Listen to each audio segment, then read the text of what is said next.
In our last two sessions, we discussed a letter from a woman who was angry that her husband, Larry, often lied to her. I explained that he was just protecting himself and suggested that she stop attacking him. Now, back to the writer of the letter.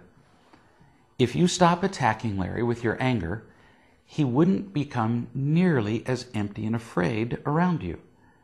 There is the possibility that he could feel safe enough that he'd lose the need to protect himself from you.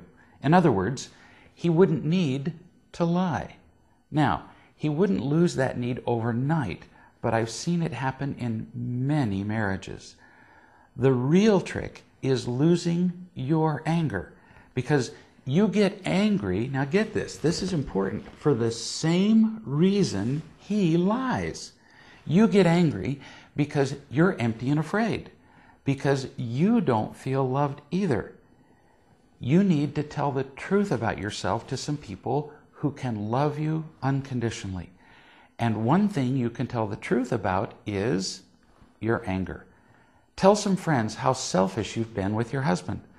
Describe the occasions when you've been accusing and angry with Larry, and create opportunities to feel the unconditional acceptance these friends offer while you're describing character traits in yourself that are less than commendable. Eventually, when you feel loved enough, start telling the truth about your anger to your husband. Tell Larry you're sorry for the many times you've been angry and attacked him when he's lied to you. And tell him that you completely understand why he would lie to you. Who wouldn't, with you being all irritated and unloving as you've been? If you're open and accepting like that, you'll create the possibility that he could change the way he sees you, and that would be a miracle. In no way am I saying here that it's all right for your husband to lie. I get that. His lies are certainly harmful to him, to you, and to your relationship.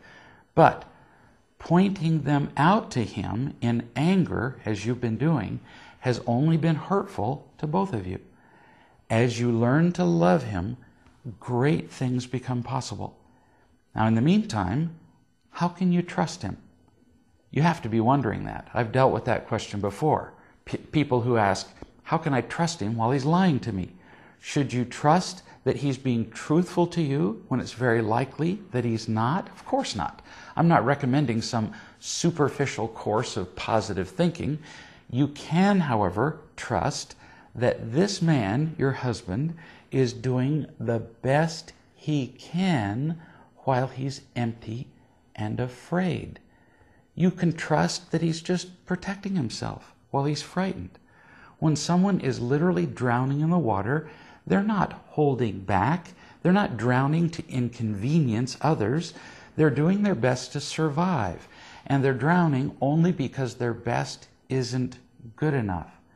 Larry really is doing the best he can. But when he feels empty and afraid, he simply does not have the ability to be truthful and loving. Trust that. Have faith in him, even when he's lying. And have faith in yourself that you can learn to love him. And when you do, you'll begin to see changes, little ones maybe at first, in both of you. It won't happen immediately, but it's well worth the time and the effort.